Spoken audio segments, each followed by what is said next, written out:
Shalom dalam kasih Tuhan kita Yesus Kristus. Bapak, Ibu, saudara-saudari yang dikasihi oleh Tuhan Yesus Kristus, kembali lagi kita bertemu dalam layanan firman Tuhan pada hari ini, Jumat 8 Oktober 2021.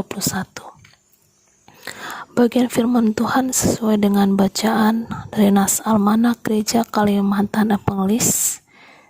Saya, Pendeta Herlina Yakar, mengajak kita bersama membaca, mendengarkan firman Tuhan yang terdapat dalam Ibrani pasal 4, ayat yang pertama sampai ayat yang 11. Namun sebelumnya mari kita berdoa.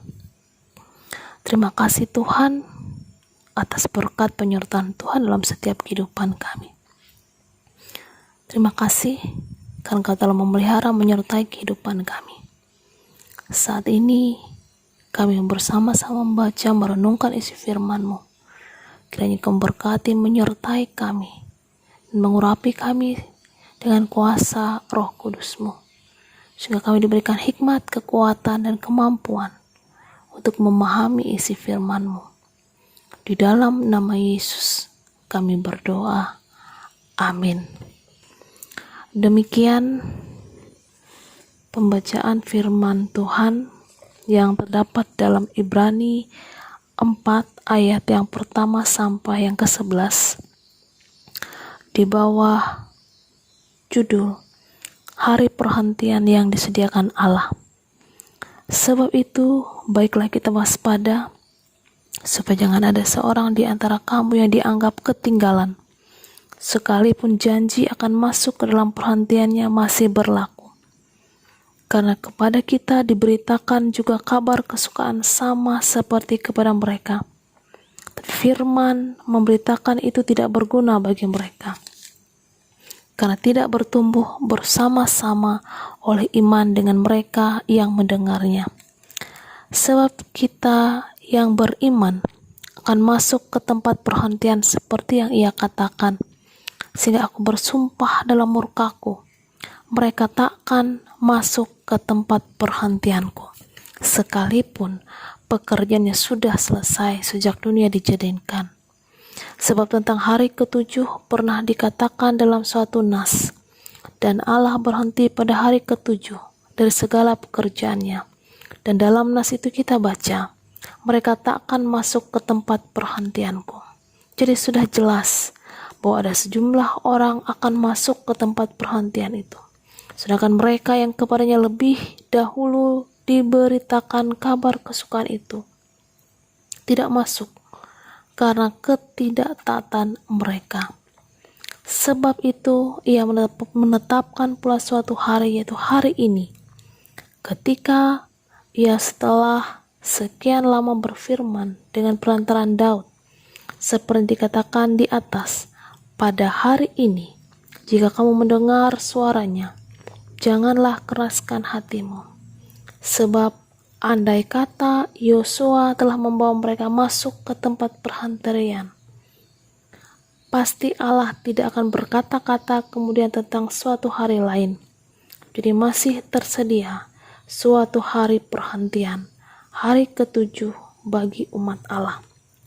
Sebab barang siapa telah masuk ke tempat perhentiannya, ia sendiri telah berhenti dari segala pekerjaannya, sama seperti Allah berhenti dari pekerjaannya. Karena itu baiklah kita berusaha untuk masuk ke tempat perhentian itu, supaya jangan seorang pun jatuh karena mengikuti contoh ketidaktaatan itu juga. Amin. Shalom Bapak, Ibu, saudara-saudari yang terkasih. Setiap orang yang sudah kelelahan dan yang sudah letih pasti merindukan tempat atau suatu waktu untuk rehat atau berhenti, di mana dalam perhentian ini mereka bisa merasakan kedamaian, memulihkan tenaga mereka kembali untuk bisa menemukan energi baru atau sukacita baru. keadaan yang lebih baik dari sebelumnya.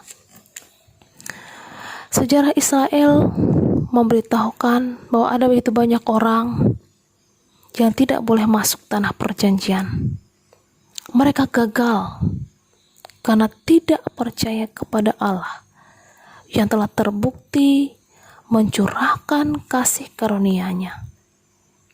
Kekerasan hati mereka yang terus menolak Tuhan menyebabkan mereka binasa di padang gurun. Bapak, Ibu, saudara-saudari yang terkasih, penulis Ibrani mengingatkan para pembacanya yang sedang menghadapi tantangan hidup untuk tidak meninggalkan Tuhan, agar mereka tetap bertahan supaya jangan akhirnya ditolak oleh Tuhan. Bapak, Ibu, saudara-saudari yang Tuhan kasihi, dari bagian firman Tuhan ini kita bersama-sama mendengar bahwa tanah perjanjian bukanlah perhentian terakhir bagi umat Tuhan. Penulis Ibrani memakai sebagai suatu lambang untuk menggambarkan perhentian kekal bagi semua umat manusia. Yang paling penting adalah bagaimana semua umat Tuhan berhasil untuk masuk dalam perhentian kekal yang disediakan oleh Allah bagi umatnya setelah menjalani hidup dalam dunia ini. Hari ke-7 dalam rangkaian penciptaan langit dan bumi yang telah dilakukan oleh Allah mau menjelaskan bahwa 6 hari adalah lambang kehidupan di dunia yang sementara ini. Oleh karena hidup di dunia ini bukan milik kita, tetapi milik Tuhan. Apa yang Tuhan telah percayakan selama 6 hari dalam hidup kita harus kita lakukan dengan iman dan ketaatan kepadanya. Karena ketidaktaatan akan rencana Tuhan akan membawa umatnya kepada kebinasaan. Bapak, Ibu, saudara-saudara yang terkasih dalam Tuhan Yesus Kristus, firman Tuhan kali ini mengajak kita untuk merespon undangan Tuhan dalam hidup kita, supaya kita menyadari, janganlah kita menunda-nunda ketaatan kita kepadanya, bahkan kesetiaan kita kepadanya. Ketika hal itu kita lakukan, itu berarti kita menutup kesempatan untuk beroleh hidup dari Allah. Karena orang yang mengeraskan atau menegarkan hatinya untuk menolak Kristus, membuktikan dirinya masih bukan sebagai orang pilihan Allah. Kiranya melalui firman Tuhan ini, kita senantiasa diberkati untuk mempersiapkan hati dan hidup di dalam tuntunan dan arahan Tuhan. Amin. Mari kita bersatu dalam doa.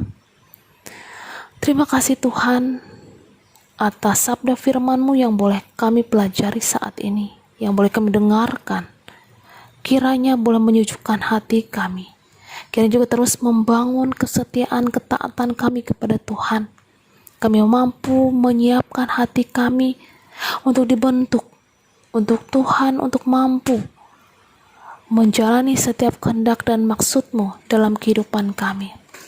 Kami percaya ketika kami boleh ada dalam dunia ini sebagai orang yang percaya, kami dituntut untuk menjaga kekudusan hidup kami, supaya menjadi benar-benar berkenan kepada Tuhan, sehingga pada saatnya kami berhak menempati tempat perhentian yang kekal. Terima kasih Tuhan. Saat ini kami mendoakan untuk seluruh warga jemaat gereja Kalimantan Eklesia. Mari Tuhan, Engkau berkati hidup rumah tangga, usaha, pekerjaan, bahkan rencana masa depan kami masing-masing jemaat-Mu. Jadikanlah kehidupan umat-Mu berkenan kepada Tuhan. Kami juga mendoakan untuk semua pelayan Tuhan. Dan Tuhan memampukan mereka melaksanakan tugas pelayanan mereka di dalam ketekunan, kesetiaan, bahkan panggilan dari setiap kehidupan yang telah Tuhan percayakan. Terima kasih Tuhan Yesus. Demikian juga kami undangkan setiap umat Tuhan yang boleh mendengarkan pelayanan firman Tuhan saat ini. Apapun pergumulan, kerinduan, pekerjaan, pelayanan yang mereka lakukan, kiranya Tuhan Yesus berkati. Terima kasih Tuhan. Inilah doa kami yang kami serahkan dalam doa yang Tuhan ajarkan demikian. Bapa kami yang di sorga, dikuduskanlah namamu. Datanglah kerajaanmu, jadilah kehendak-mu di bumi seperti di sorga. Berikanlah kami pada hari ini makan kami yang secukupnya, dan ampuni kami akan kesalahan kami, seperti kami juga mengampuni yang bersalah kepada kami. Dan janganlah membawa kami ke dalam pencobaan, tapi lepaskanlah kami dari yang jahat. Karena Engkaulah yang punya kerajaan, kuasa, dan kemuliaan sampai selama-lamanya. Amin. Tuhan memberkati engkau dan melindungi engkau. Tuhan menyinari engkau dengan wajah-Nya dan memberi engkau kasih karunia. Tuhan menghadapkan wajah-Nya kepadamu dan memberi engkau damai sejahtera. Amin.